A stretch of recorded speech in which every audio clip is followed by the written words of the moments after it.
We are a not-for-profit organization that was created to support performing and visual artists and make Bellevue a greater destination for the arts. My name is Kathleen O'Brien, and I'm going to be your host here tonight. And we have a very, very special program planned for you because we're going to go behind the scenes to this incredible new project that the Nashville Opera has done. It's called One Vote One, and it's going to premiere tomorrow night, and we'll be talking a little bit more about it, but it's yet another world premiere that Nashville Opera is doing. Our guests tonight are going to be the three creatives. We have John Hoomes, who is the CEO and artistic director for the Nashville Opera Association. We have Dave Ragland, who is our composer, and Mary McCallum, who is the librettist, all Nashville folks. So I'm going to begin. We're going to jump right in. Let's begin with my good friend, John Hoomes, who is very well known in the opera circles for kind of breaking barriers and being a pioneer. In addition to the many classics that the Nashville Opera has produced under John's tenure, he's also broken the typical opera mold. And I kind of say, he is your grandmother's opera, but he's also our opera company for generations beyond your grandmother. He has created such a vibrant, beautiful company. He's directed all over the globe and has been acknowledged by Opera News, Wall Street Journal, and the New York Times, and many others for all of his great work.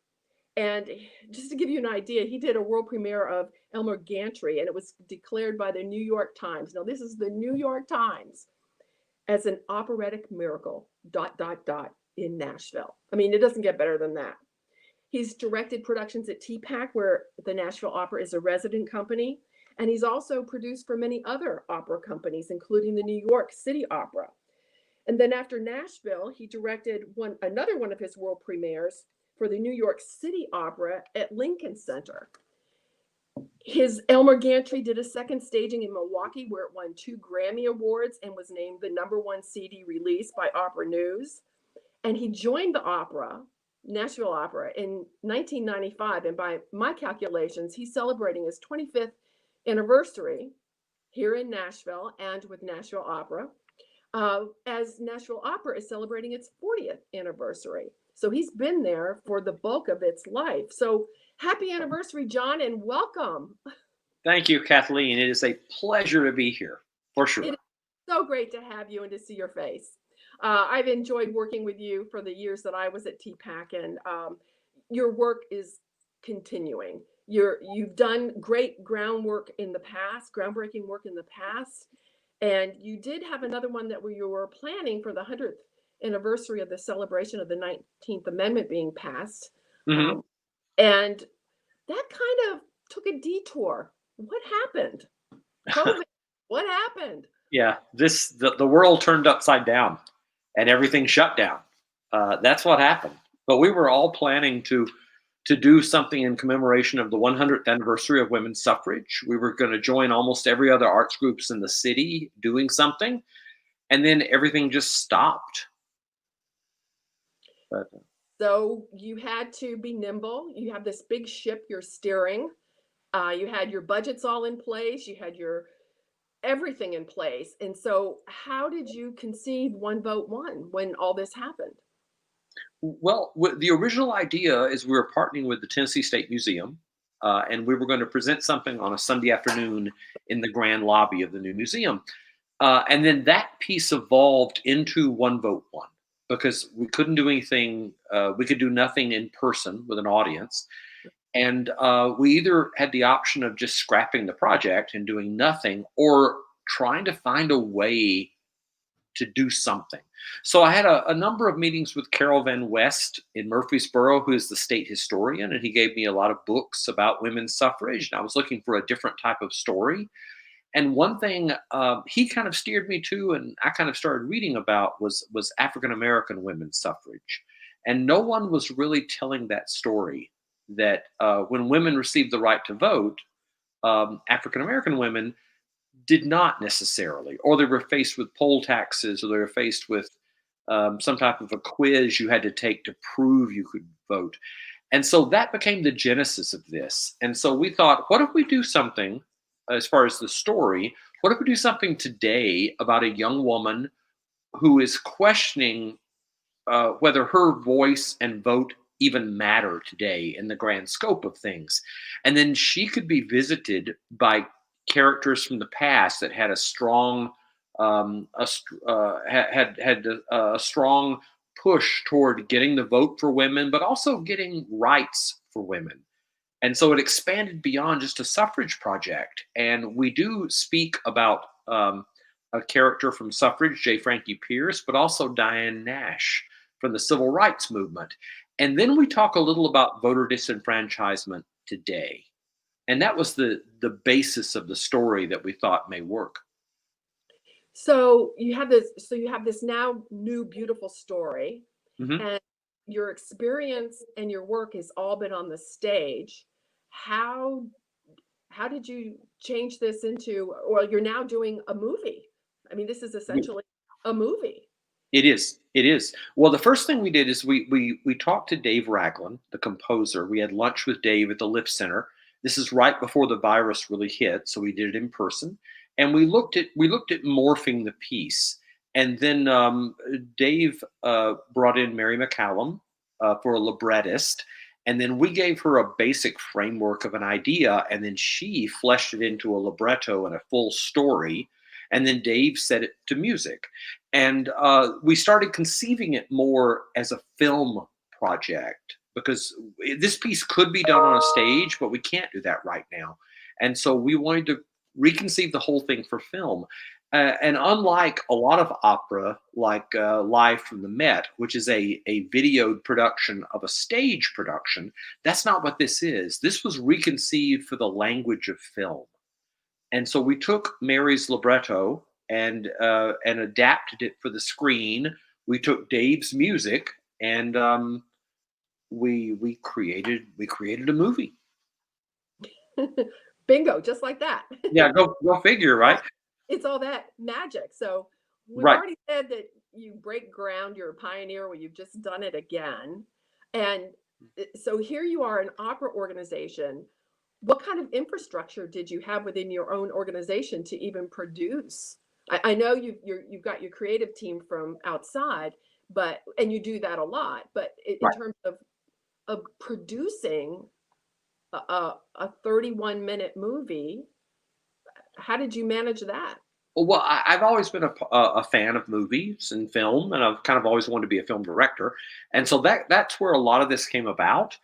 We brought in a terrific filmmaker named Anthony Popolo, who we worked with in the past, primarily doing archive videos at TPAC for our shows, and he also does other theater and other commercial work. And so we brought him in, and he made a shot list of things we needed, and he and I kind of directed the movie together.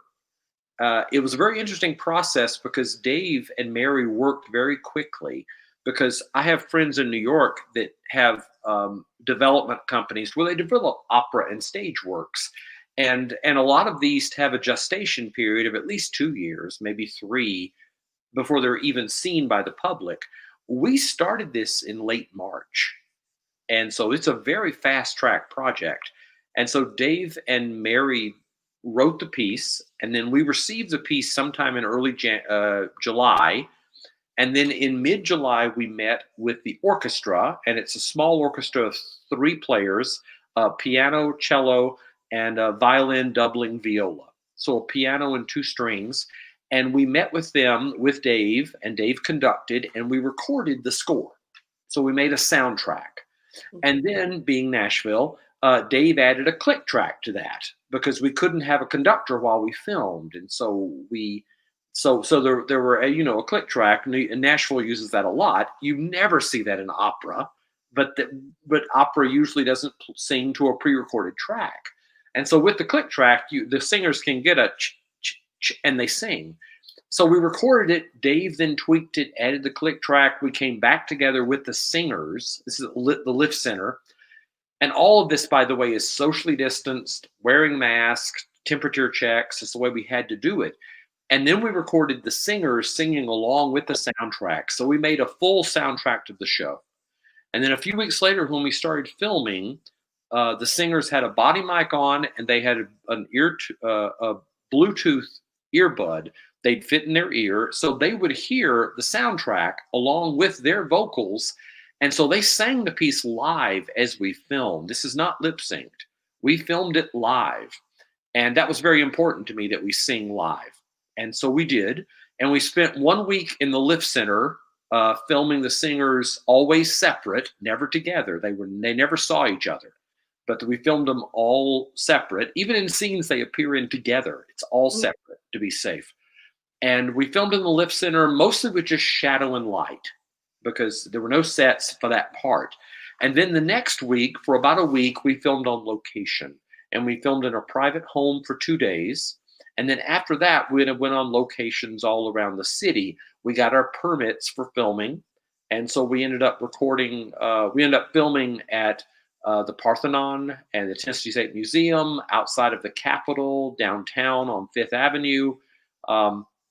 And it was a really different experience. There's one song in the piece that we recorded at J. Frankie Pierce Park downtown. I didn't know there was a J. Frankie Pierce Park, but indeed there was. And so we incorporated that into the film.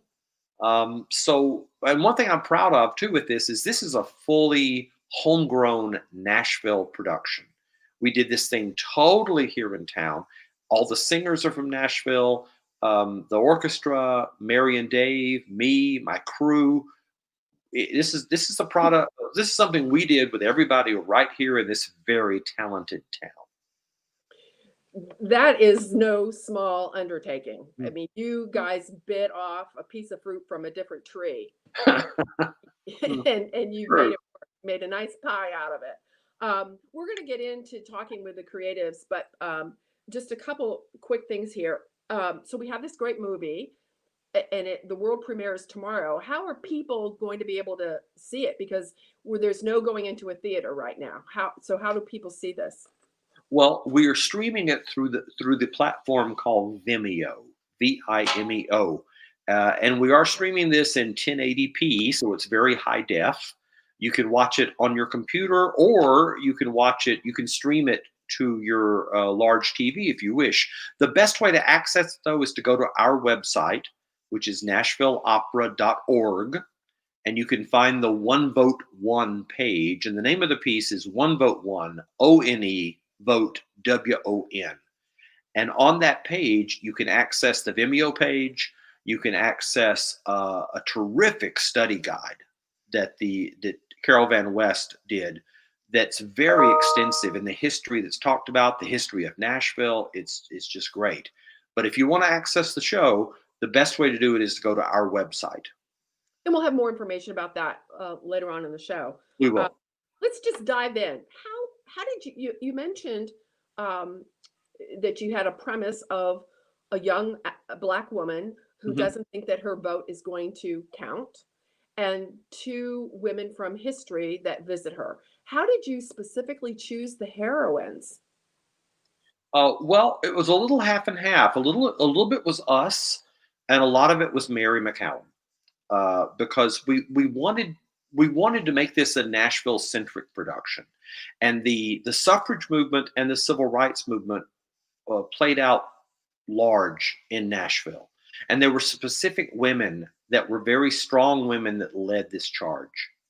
And so we had some suggestions, but I'll really attribute Mary to being able to take it and to really flesh it out and make it a very, very compelling story. And I think we do have some pictures, I think, that we're going to pull up of the heroines here. This is J. Frankie Pierce. Yes, indeed. And I think we had another picture that we were going to show of the other one, Diane Nash. And this is Diane Nash, and both of these were Nashville women. Diane Nash actually went to Fisk University, so their work was primarily here in our city, both for suffrage, for women's rights, as well as civil rights. And you mentioned earlier that this was all Nashville centric. Tell me why that was important to you. I mean, you could have pulled people from all different directions, Right. um, but you made some creative choices here, and you. Well, I'm not going to second guess you. Why was this important to you? Well, a lot of it is well, to be honest, a lot of it is travel was restricted. That if we had wanted to make this more of a national thing and bring people in, that's going to be an issue. But that's one issue we dealt with. But the big issue is that I'm very proud of our city, and I'm very proud of the talent in our city. We did a piece last year. We did a piece, a jazz opera called "The Cradle Will Rock." It had a cast of 25, and they were all Nashville natives Mm. because there's such talent in this city. And so when we started to cast it, a number of the cast I knew from previously working, or Dave made suggestions for the cast. Dave Ragland put the orchestra together from people that he knew. Um, but I just wanted to make this something about Nashville and for Nashvillians, especially. Although I think the story works for anybody because it's about the right to vote. Mhm. But we wanted to really give it a special stamp about our city, and I think we did. Well, I think also there should be some kudos here because so many times people, when they think of the talent that exists in Nashville, Mhm. they immediately go to the music industry. And yes, that exists.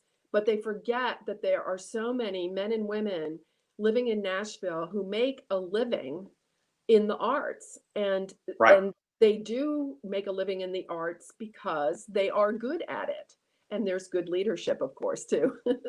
Well, so much, Yeah. and a lot of the singers. We have three singers in our show: Tamika Nicole, Jennifer Whitcomb Oliva, and Brooke Davis, who we see here, along with our orchestra in the back, along with Dave over on one side. There Uh, you go. and as you see, we're all social distance, and we're all got our masks. Everybody's got their masks on. Uh, Yeah. but the three women that are our leads, they perform in Nashville a great deal with theater companies. Most of them have sung with me in shows. Um, and so there is just such talent here in our city. As much as I love country music and that entire industry, there's a great talent in classical music, in jazz, in rock, and about anything, music theater especially. It's really a great city. Well, speaking of great talent, you had this great idea and you went to the composer who you knew could pull this off. And Mhm. so tell us how you brought Dave in, and then we'll talk to Dave. Well, we were talking about this piece and how it could evolve into something else. And at first, we were looking at using pre-existing songs of suffrage because there are a lot of songs of suffrage in archives. But we want to do something a little more contemporary. And so Lee Carroll, who is on my staff, is our development director. She's a musician. She plays clarinet, played with the symphony for years. She said, maybe we should talk to Dave Ragland. And I said, well, yeah, okay, let's talk to Dave. And I hadn't thought of that, although I've known Dave for years. So we brought Dave in. We had lunch. We talked about the project. He's a very busy guy and very in demand, but he was interested in the project and said, sure, I'll take it on. And I said, we're going to need a librettist. Do you know anybody? He goes, I do. I do have some people in mind. So let me check. So that's the way it started. And thankfully, Dave said, sure, let's do this. Well, that was great fortune. So let's bring Dave in as I introduce him. Um, Dave Ragland is a composer, vocalist, pianist, and conductor. I love this. The Nashville scene has hailed him as uber talented. We hear uber in other ways. I love it used in this way. He received an Emmy nomination for composition and music direction for Frist Art Museum's Nick K. Feet, Nashville. He received a second Emmy nomination for his musical collaboration with Nashville Ballet's Gerald Watson and violinist Chandler Custer. Dave was nominated for Best Director of a Musical by First Night Honors for Wildcard Productions' run of Lady Day at Emerson's Bar and Grill. Dave, in collaboration with Inversion Vocal Ensemble, Shackled Feet Dance, and Diaspora Orchestra. Did I get that right? Close. Okay. Is slated. This is so exciting. He's got a debut, a new opera coming up called Steal Away as an artist in residence at Oz in its upcoming season. Additional compositional credits include Nashville Symphony, Nashville Ballet, Memphis Symphony Orchestra, and Intersection Contemporary Ensemble, along with Grammy-nominated Elias Chamber Ensemble this season. And for the past 2 seasons, Dave has served as chorus master for Nashville Symphony's Let Freedom Sing. Dave Ragland is the 2020 Grady Raham Negro Spirituals Foundation Composer in Residence. Now that's a bunch of credentials. Welcome, Dave. It's so great to have you here tonight. Thank you. Glad to be here. So when you got this call from John, what did you think? I didn't know what he was going to ask. I honestly didn't. I was like, whatever it is, Dave, just go for it and just go with it. So when he told you what it was about, did it immediately resonate with you as something you wanted to do? How did you feel about the project once he described it to you? Well, it's definitely something that I was interested in, wanted to do. I was still kind of dumbfounded and taken aback, like little old me, that type of thing. But definitely up for the challenge. And what a wonderful way and manner to commemorate women's suffrage. So I understand from John that there's a lot of different musical styles within this production. How would you describe the styles that you chose? Well, yeah, that's correct. There are a lot of kind of musical styles, just in that I didn't want this to be kind of one note, no pun intended. I knew that a lot of generations and people were going to watch it, so I kind of need to make it accessible for multi-generations, and also too, so that people could understand where our heroines are literally and figuratively coming from. And so it opens up with Gloria, who's young and current in her 20s, and so her music is current but not too trendy. So I was inspired by 2 of my favorite artists, Robert Glasper and Layla Hathaway. And so her theme, if you don't, I guess I should play. Yeah, well, if you've got a piano there, we're not going to stop you. We love that. Okay, so yeah, so Gloria's opening theme, which you hear in the promos, is very smooth.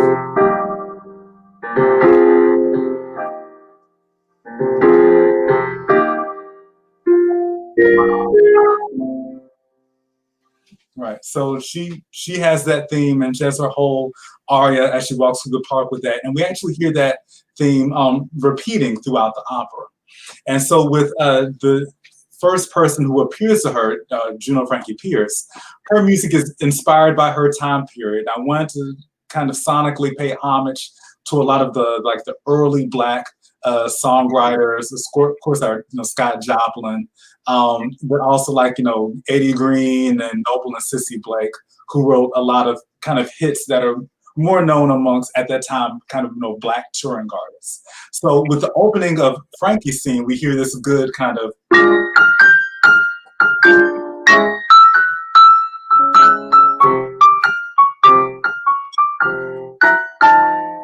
and then she goes into her beginning. My father was a free man, kind of a very bluesy type, song. Mm-hmm. And with the last heroine, Diane Nash, of course, being from, as this guys may not like when I say it, but as I say, kind of the golden age of Fisk during that time where you had Diane Nash, John Lewis, Matthew Kennedy, John Worth III, retired, and yeah, just so many notable Nashville people there kind of in the city at one time. Z. Alexander Lewis, just so many notables. So I wanted to pay homage to that time period. And also the Black women composers of that time, such as Julia Perry, Undine Smith Moore, Margaret Bonds, Betty Jackson King. So with her music, we hear a lot of, well, one, for these composers, a lot of sparse, the segregation in Nashville could not be ignored.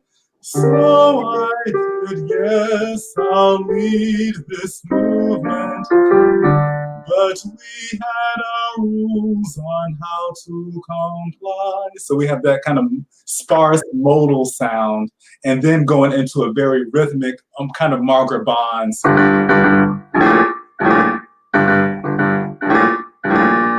And so on top of that, as with a lot of these Black women composers, we have, homage to Black songs. So we have Keep Your Eyes on the Prize layered on that.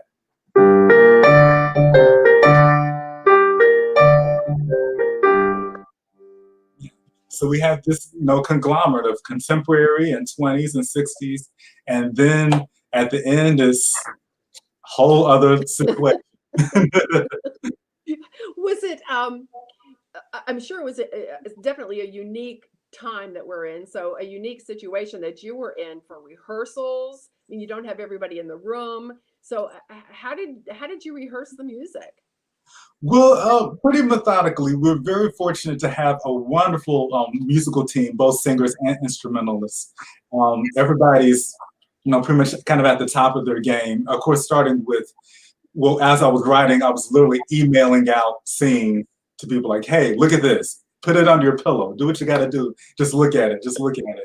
And I met with the musicians first. We had a couple of rehearsals at another location where we were all socially distanced and all of that.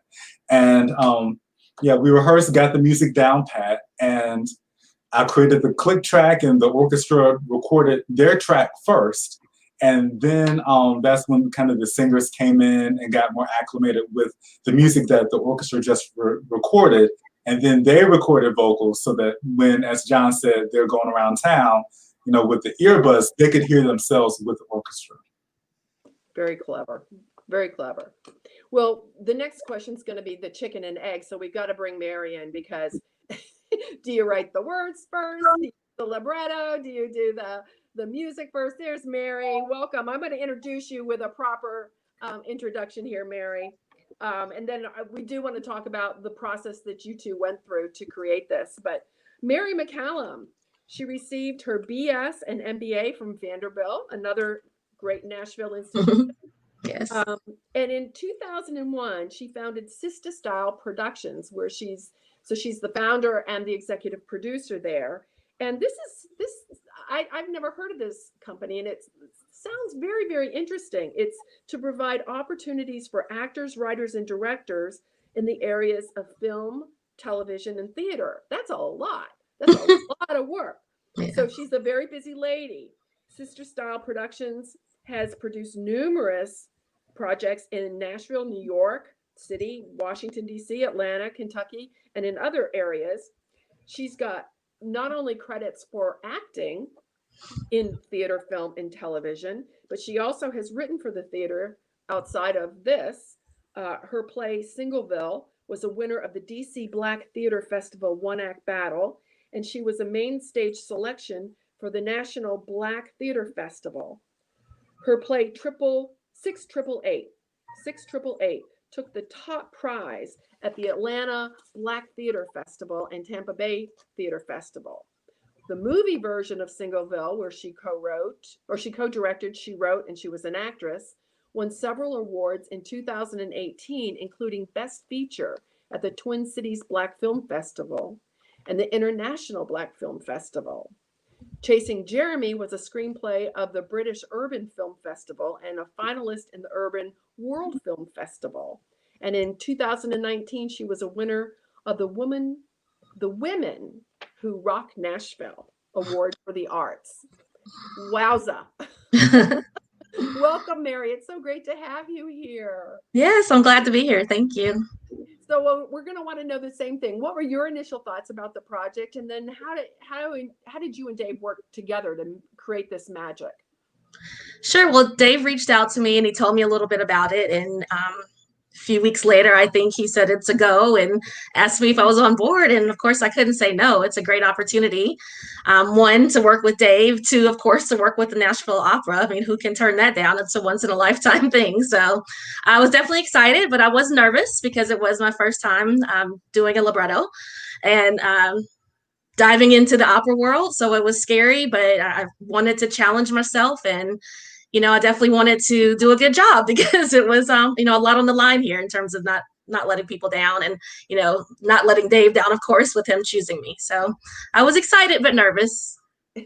Well, how did the two of you approach the work in terms of writing the words and writing the music? How did you all, everybody's got a different process, and how did you guys go about that? Well, I had no idea about the music at all. So I really just wrote the words. Dave gave me the parameters. We talked about, I think at the beginning, we weren't really sure how it was going to be done. So, he was like, write it as if somebody had to film it with their cell phone, from their house. So, write it that it could be done, potentially in different ways versus not necessarily just live. So we really went from there, and I had no idea, about the beautiful music that he created until it kind of all came together. So you wrote essentially in one room, and he wrote essentially in another room, and then you met. Socially distanced, you met. Yeah, we met virtually. Yeah. And then John had the opportunity to look at it all and see how it kind of came together, right? Yeah, I sent Dave throughout the process, I sent him things saying, hey, is this right? Am I going in the right direction? And, once I got the final draft, and then I believe, he sent the draft to John. And so, yeah, it kind of worked like that. So John has told us a little bit, and Dave a little bit about the story, but you wrote the story. So is there anything about it that has not been said that you would like to convey about why this is such a very special story, why it's a special story now, and what you hope will happen as a result? Sure. Well, John and Dave provided the parameters. So the basics of it being the three women, Frankie and Diane, of course, and then our character, which I ended up naming Gloria. And to me, it was really just trying to find their voice. I think what's special about it, just to add on to what they've said, is that, we have three different women from three different times. And the things that Gloria are going through are things that, Frankie and Diane in the story can still relate with her about. So I think it's, to me, it's special that the three women kind of come to this relationship at the end and identify with each other and keep and motivate Gloria with their story. So to me, that, it's beautiful to see how that all comes together. So were you given the parameters of what two people from the history to bring forward? Yes, the initial plan was that it was going to be Frankie Pierce and Diane Nash, due to that Nashville connection, is a big part of it, I believe.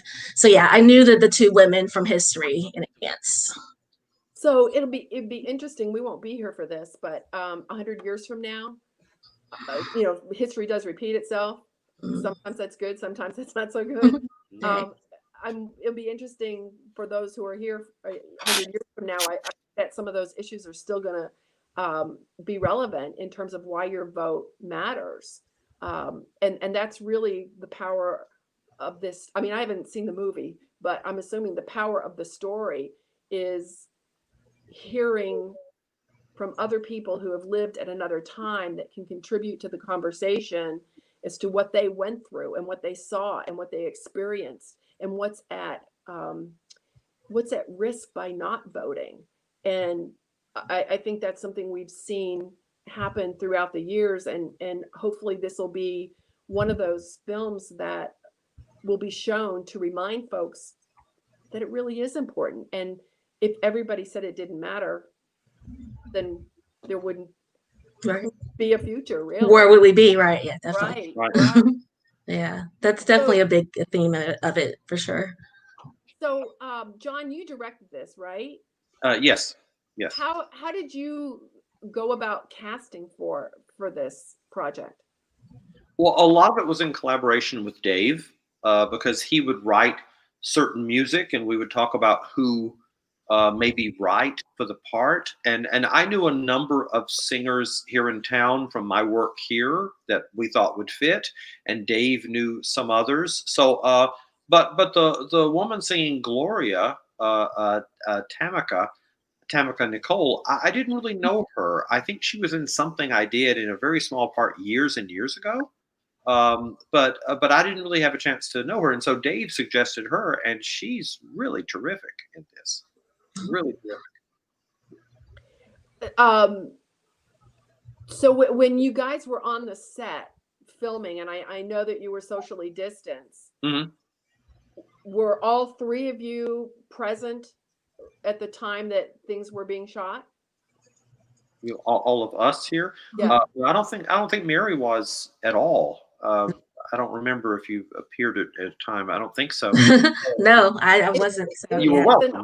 You were welcome to. Oh, yeah. But I know Dave came by, stopped in a few times to look at things. In fact, I have a story that we were recording the end of the show, and Dave happened to come in that day. We're in the Lift Center, and one of the singers was singing one of the big songs near the end. And what both these two have done with this piece, it is really great. But the last 10 minutes, I will tell you, the last 10 minutes are really amazing. And you want a piece to end strongly, and this certainly does, with a combination of the words and the music. And so we were rehearsing one part of this, and it was I think the next to the last big aria, big song. And I remember turning to Dave. We took a break, and I turned to Dave and I said, "Dave, if we were not socially distanced, I would hug you right now, because this is exactly what we need. This is just right." But it's a combination of Dave's music and Mary's words. I mean, it's a really good team, and they did some wonderful work. But it's very emotionally affecting, and I have a feeling some people may go, "Oh, it's a show about voting and history," but if this works the way it will, then you're probably going to need a tissue at the end. It's very emotional, and it fills me with a really interesting feeling of sorrow and hope at the end. Sorrow for what's come before and what people have had to live through, and the hope that is going to change. The hope it's not going to be like that forever. And we're looking at a shot now, I see, of filming in our house. And this is Anthony Popolo, who is the filmmaker, who really co-directed the show with me. And this is Tamika Nicole sitting on the couch with her laptop, and Anthony there filming. Anthony is masked, and Tamika was masked until it came time to sing. And then she would take it off, and we'd do the take, and then she'd put the mask back on. And we're reminding people that none of this was lip synced either. This was all real deal. So all of it was filmed live, and they sang along to a track in a hidden earbud. But it was all the vocals that ended up in the show. They were all from live singing. Yeah. So keep talking about these photos as they pop up. Well, this is a shot of the first appearance of Frankie Pierce, who's sitting in a garden outside in a chair. That is Anthony there with the camera, and the lady in the hat to the side in black is Sandra Nottingham, who is our wig and makeup person. She looks like a ninja, but she is there ready to jump in and fix the wigs and things if she needs to. But this was filmed outside, and in this scene, J. Frankie Pierce and Gloria appear together in a scene, but they were never on the set together. We filmed them separate days even, and with editing, we put them together. But that was the safety protocol. You're going to have a wrap party on this when all the COVID's done, and and you can share all those hugs with everybody. we definitely will have to. It's true, because we didn't, because And this is a shot of Anthony and Sandra again fixing the wig and thing. This is a graffiti wall that we found downtown near the big tobacco factory downtown. And it's on a side street, and Anthony found the location. And so we brought Tamika out and put her in costume. If you look, we gave her a little plank to stand on because the whole thing was covered in grass and ants and trash. And so we tried the glamour of filmmaking, right? But we tried to get this shot as quick as we could, and it's where I think this is actually in a clip we're going to look at later. It's a section I call the angry monologue, section. But we wanted to get a unique backdrop for it. And so this is a location in Nashville that we found. And how did you find all your sites for filming? Well, a lot of it, Anthony and I talked about the type of sites we needed, and there were a couple we thought about that we couldn't get into. Either it cost too much, but we found other alternatives. But the graffiti walls, and we found a few of those. Mostly, Anthony just drove around downtown and kept an eye out, and so we found a few of those. We found there's a mural at J. Frankie Pierce Park. That's not a graffiti wall. That's a really beautiful mural. And so he found that, and so we filmed there. We got our permits to do that with the city, so we did this, fully legit. We only got yelled at and chased away once in a neighborhood from an elderly man that ran out of his house, and he literally said, "Hey, you kids, get off my lawn." And so we said sorry and moved on. We did some street scenes and things. Oh, I see. So public streets, though, but How many days, do you remember how many days it took to actually shoot this? I know you had a very short window, but how many days were you shooting? About 2 weeks. About 2 weeks. The first week, all interiors, and the second week, we're all on location at different places. So about 2 weeks total, really. We had a tight shot list, and I knew a lot about what we wanted and what we did. We took a number of takes of different things, and close-ups and distance and different moods, and so we had a lot to work with in the editing process. And so then what you'll see when you watch the movie is we edited it all together, and it's pretty seamless. But I emphasize again, this is a little different than a lot of opera projects, because this was conceived for the medium of film, and that's a different language. And I talked to a friend of mine in New York who had called, and he said he had read about this. And he said, "What is it you're doing exactly?" And I said, "We're kind of making an opera film." And I talked about it the way we have, how we did it, and how we took a lot of takes and inserts and fast cuts and all kind of things. And he said, "It sounds like you all are creating a new art form." And I said, "Well, maybe. Is anybody else doing this? Any other opera company doing this that you're aware of? I don't know. Not the way we redid it.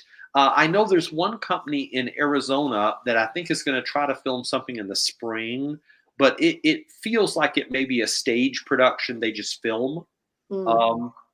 I think a friend of mine in Texas, in San Antonio, they're doing a film of something now to premiere in late October. I don't know how they're doing it, though. I don't know. But this was a great experiment for us, and outside of everybody's comfort zone. But I just really feel strongly that we need to do something. I think that, especially right now, the world needs art and music and beauty more than ever. And so I'm really proud of this, that in the midst of what to a lot of people is a paralyzing pandemic, we're able to safely create something. Well, and that's a wonderful example. I mean, this is probably going to be a casebook study for folks, is what do you do when you've got this large ship that you have to keep afloat, and you've got people that you want to keep employed, you've got creative people that you want to create, you've got audience members who are thirsty for good entertainment and good storytelling and good music. And you were nimble enough and forward thinking enough and just a little bit crazy enough to take this on. And so congratulations.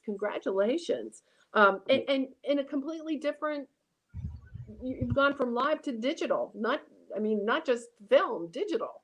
It's right. And this does, I think, if this is successful, and I feel it will be, I feel this opens a door for us. And it opens a door, I think, for any company that wants to do something like this, because you really this can be done. And it can be done. It was a challenge. I won't say there weren't challenging moments in this of just how we did it, but it certainly can be done. And so it opens a door for us to look at different types of productions in the future. And I do say my board of directors is terrific, and they are very adventurous. And when I first talked about this with them, there was no pushback. They went, well, this sounds really interesting. Fantastic. That's the best. That's the best it can be. And I do want to say, Kathleen, that I want to give a special thanks to our sponsors for this. That's Vanderbilt University, Northern Trust, and the Tennessee Arts Commission. Great. They invested in this show, really not even knowing what it was exactly we were doing. And you know why they did? They invested in you and Nashville Opera. Oh. You've earned that trust. Well, thank you. Thank you very much. Well, I think we need, you said that there was a clip, a little short clip. We do. Show that? We do. That? Yeah, this is a short clip near the beginning of the show. This is Gloria, our leading lady. And we have a scene before this where she's in her house and she's scrolling through her social media, and she wants to, talk to her friends and watch a movie. And it has to be election day, because all of her friends, all they want to talk about is how they voted. And she hasn't, and is not going to, and it annoys her.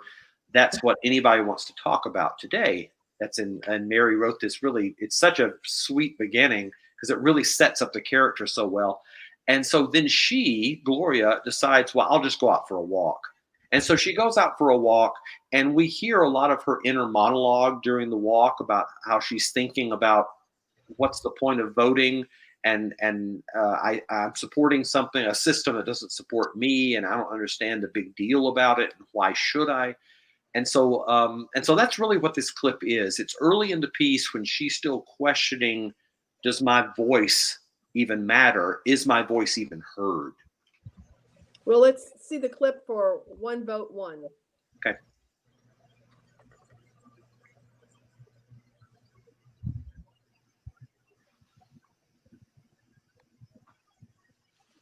Give us a second. No problem.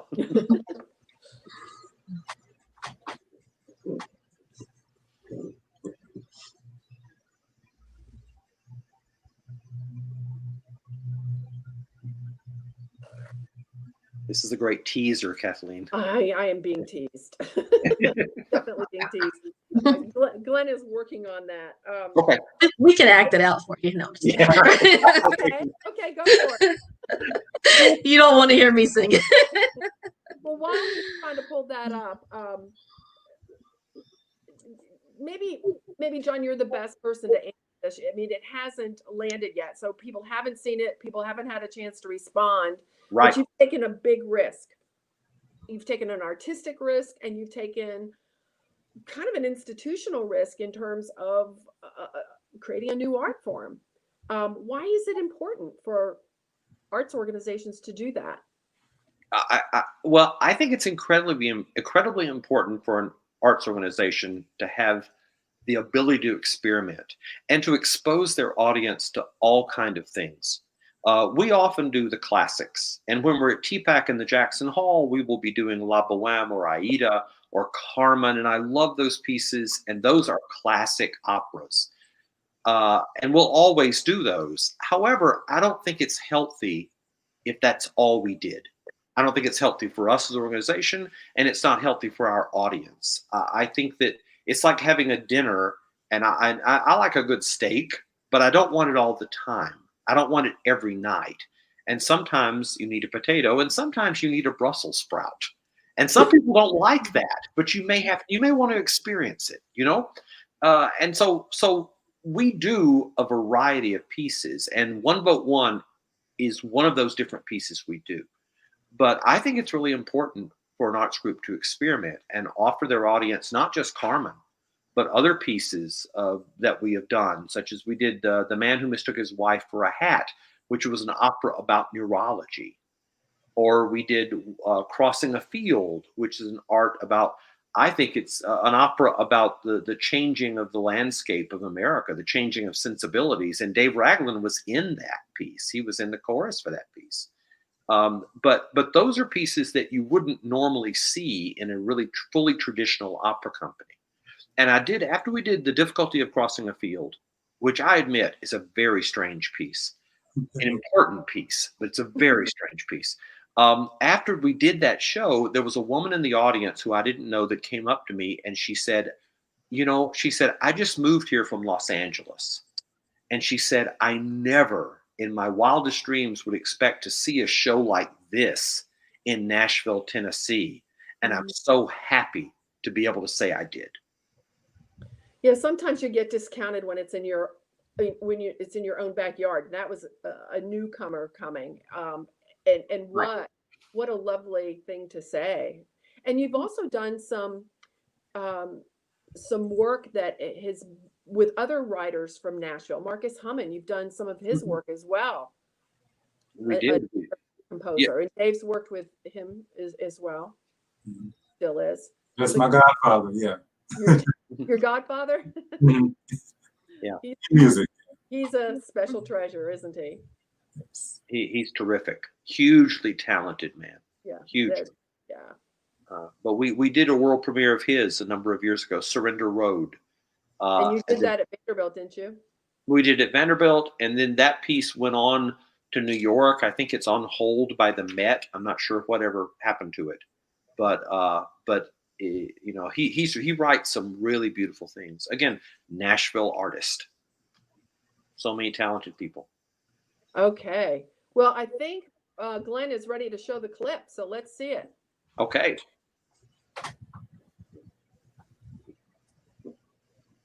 I think. It'll be here.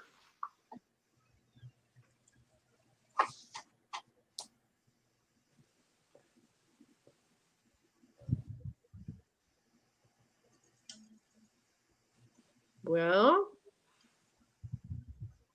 no, it's me. Oh, there we are. I think he's working on it here. I see. I got you. Figure.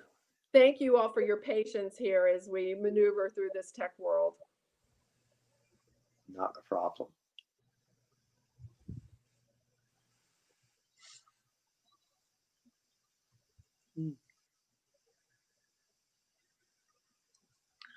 There it is. We're getting there. I know. And there's no sound. Here we go again. Folks, I apologize. Give me just one moment. Live theater in digital format.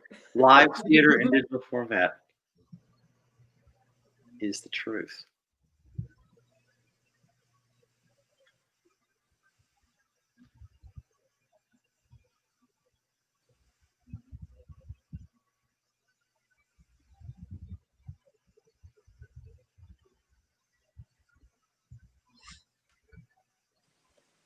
Well, maybe while he's still working on that, we'll stop Glenn, we'll stop abruptly when you get it going, but just to continue the conversation.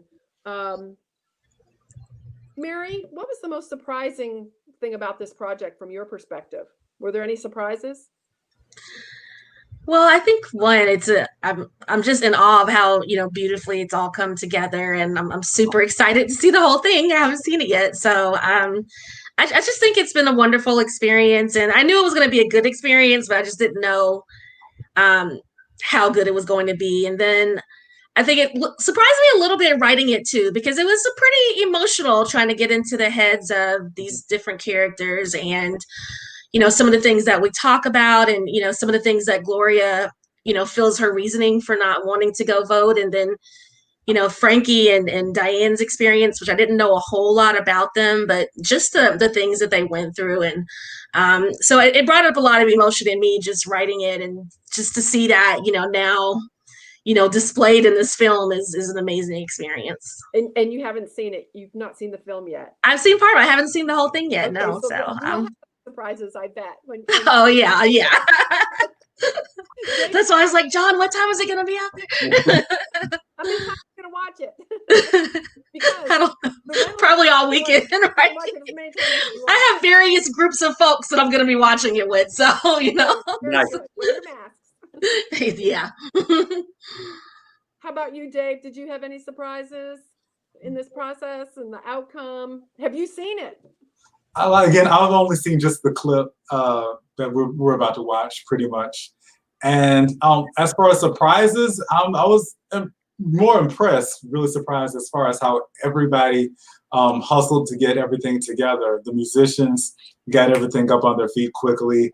The singers got everything up, especially it's like because it was just singing; it's a character, like a play. So like it's an opera. So both music and also theater and characterization, how everything just came together so quickly. And again, I would say my surprise with this work is probably the end. Because I tell people like I had sketches as far as what I knew, what I kind of figured was going to be the ending based upon what Mary wrote. But compositionally, by the time I got to it, it's like, oh, okay, this is it. So, like John said, definitely everybody, pay attention those last 10 minutes. Yeah. Okay. And John, did you have any major surprises other than doing it? I think doing it and it all working. I kind of knew it would, but we're heading into totally unknown territory for anything that we normally do. We're outside of our comfort zone. But I'm very pleased with it. I'm very pleased with the whole project, the cast, everything that Dave and Mary did. It's I'm looking forward to people seeing it because nobody's really seen it yet. Nobody's had a chance to view it. It needs an audience, and we're going to have that when it starts streaming tonight at midnight. Well, and you're going to be able to reach people, certainly your core base, your subscribers and your single ticket buyers and your groups that come in, your donors, your sponsors, all those folks. But you're going to be able to go beyond that because of the world of digital will allow you to reach so many people. Well, we do have people I know that are going to be watching from all over the country and Europe too. I think we have friends in Italy. They're going to be watching it because it's streaming. One other thing we're doing I want to mention is that we are this is a pay-per-view on Vimeo, but we are offering this piece free to middle school, high school, and colleges. That's wonderful. There's a forum on our website you can find for teachers and educators to sign up and register your students. And so far as number of students, we're close to 71,000 students registered to see this. Wow. Now, will they see that in their classroom together or perhaps on their own, or I think combination of all that? Probably on their own. Their teacher will be sent an access code for their particular class they can use. It depends on how much remote learning they're doing, and there's so much of that now. Yeah. But we wanted to get the word out, and we want to get the vote out, and that's what this piece is about. The piece to me is about after everything, all the people that fought hard for any freedoms we have, but especially the freedom to vote in this country. You have an obligation to exercise that right.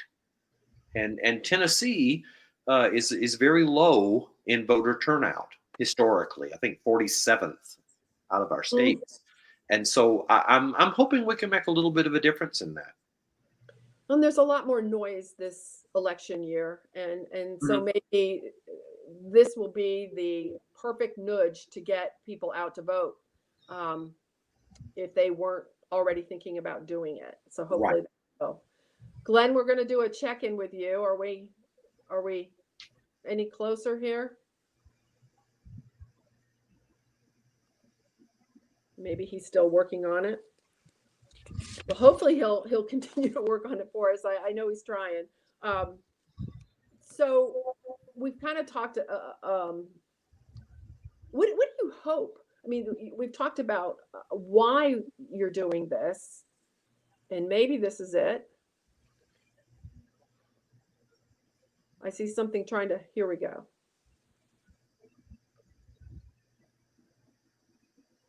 No sound. It's so close.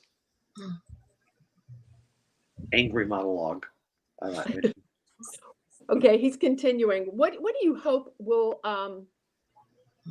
come from? What do you hope will be the outcome We know why, but so it's let's just say it's a year from now. Mm-hmm. What would success look like? Oh, me personally, or do you want to me? Well, any of you, what if you were going to say that One But One was successful? A year from now, it is. What does that look like? You have achieved what? And institutionally, socially, Well, professionally. I think a lot of the success of this piece for me is going just to be the existence of the piece, and that people have watched it and people have responded to it.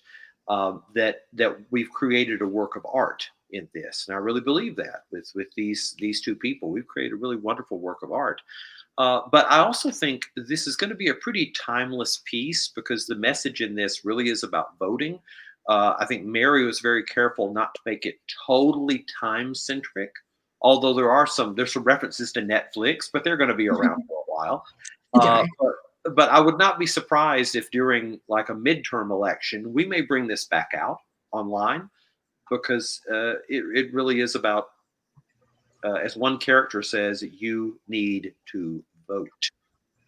And so that's the theme. Dave, do you have anything to add to that as far as success or how this would measure up after a year? Well, I mean, obviously, of course, hoping that it increases voter registration as well as voter turnout.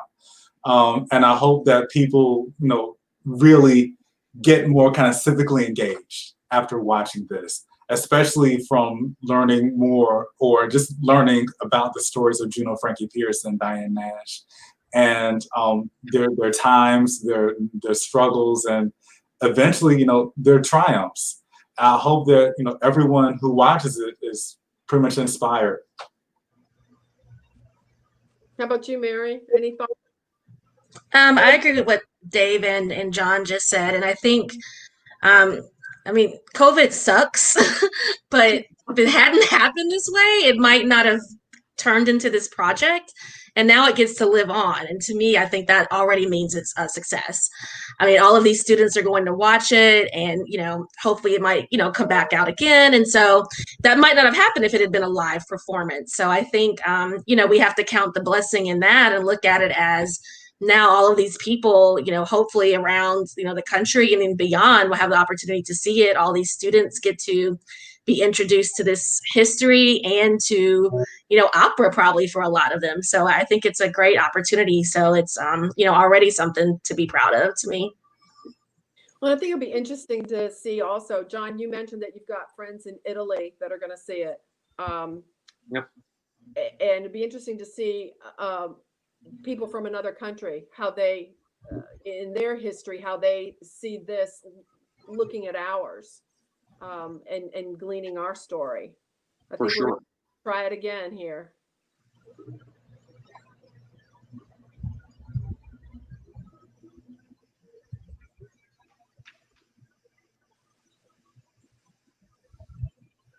Well, she looks beautiful.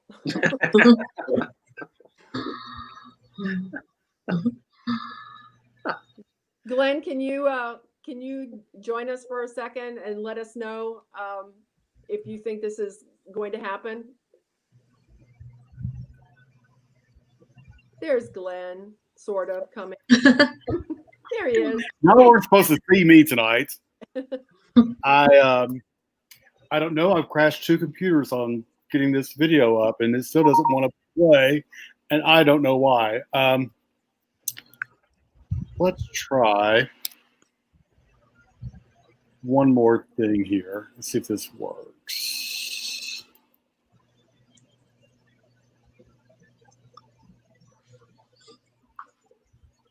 If this doesn't work, everybody's going to just have to wait until midnight. I'm so sorry. I appreciate it. The whole thing about we'd love to do if we can. And Kathleen, if it continues to be finicky as well, people can also go to the Nashville Opera's Facebook page, and there's this clip and some other interview clips that are posted there, if they wish. Okay. So the Nashville Opera Facebook page. You can also go to NashvilleOpera.org and click on the One Vote One page. You'll get information there on how to sign up and order your rental. What you're doing is you're actually renting this for the weekend. Right. And it's $14.99. So and you don't have to buy your own popcorn. You can make your own popcorn. You can sit right there and have your own glass of whatever in the comfort of your home with whoever you want with you. And you don't have other people in the audience to bother you. And you don't have to wear a mask. So what better deal is that? And you can watch it as many times as you want. It's only 31 minutes. And I have a feeling people are going to want to watch it more than once. I know when you go to the live theater, I want to see that. Do that scene one more time. I think I missed that. I want to see that. And every time you see a show, you get one more thing out of it. So those are the two ways that you can go, the Facebook or their website. And both places tell you, John, I'm asking, on how to actually connect up with Vimeo to order it. They do. Both have links to being able to order it. And once you get to that, you can click, and once you get to the Vimeo page, there are also some interviews at the bottom. You can put some special features there that are free if you want to learn more about the piece. And as I mentioned, there's a really fantastic study guide that is available through our website too, which gives you more detailed history of J. Frankie Pierce and Diane Nash, and a lot of history about Nashville and suffrage and civil rights. It'll help enhance the piece for sure. Well, I don't think you could have picked a better project. Glenn? No, it's going to be fantastic. I'm going to try one more time with one more way around this and see what happens. Okay. Okay. Everyone keep your fingers crossed. We'll see what happens. We got them crossed. We are. I don't think you could have picked a better project. Familiar.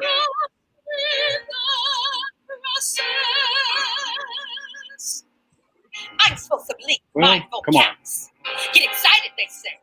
This is your chance to impact the world and change policy. He's the one. She's the one. Me, as if candidate XYZ really cares about me. This party is the best. No, this party. No, the no party is the best. Why should I care about a party when the party does nothing for me? I'm supposed to believe that my vote counts. My vote makes a difference. I'm supposed to believe my vote is the key and trust in the process. Division has this country split. Don't care who wins. Half the country won't agree. Who knows just what to believe? Does voting mean that I endorse a system that does not value me?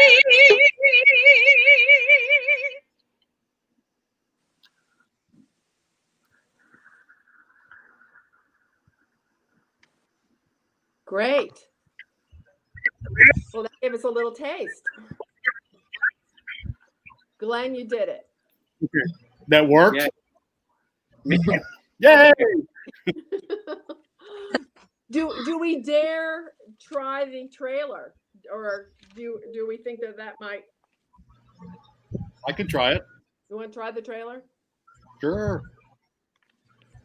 I'm gutsy over here.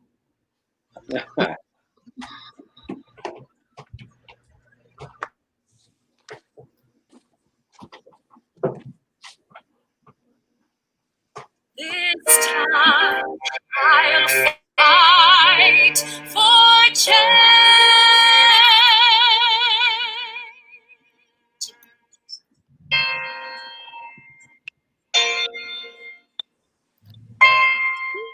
Yes, I'll vote. It starts with me.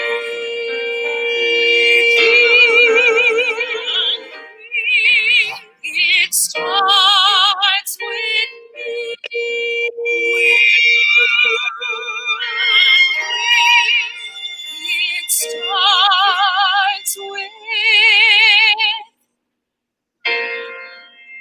one heart changed, one vote won.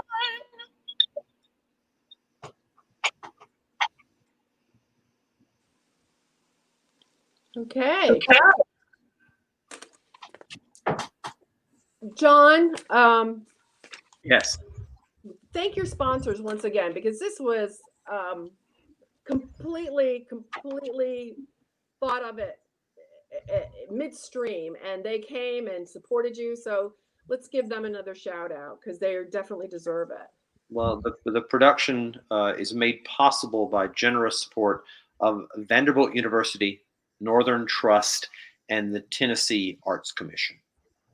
Great. And I really want to say thank you to them, because they really supported us and believed in us. Well, thank you to all of you for creating this new piece. We're all so anxious to see it. And again, it's only 31 minutes. It's only $14.99. You can rent it all weekend, Friday, Saturday, and Sunday. See it as many times as you want. And then when you're done watching it, go to NashvilleOpera.org and go to their donation page and thank them, because it's going to be a good film, I'm sure. Premiering tomorrow. Tomorrow. Yes, we've got less than 4 hours. I feel like a kid at Christmas. Right. It's like, should I stay up late or should I just get up really early?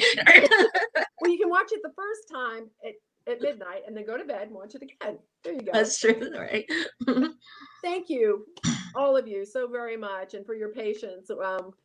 We had a little tech glitch, but we made it through it. Thank you so much, Glenn, John, Dave, and Mary. We can't wait to see it, and we hope you'll come back at another time for Live from the View. Awesome. Thank you so much. Thank you for having us. Yeah. Thank you. Good Thank night, you. everyone. Good night. Thank you. Vote. Go vote. Go vote. Good night. Good night. Good night.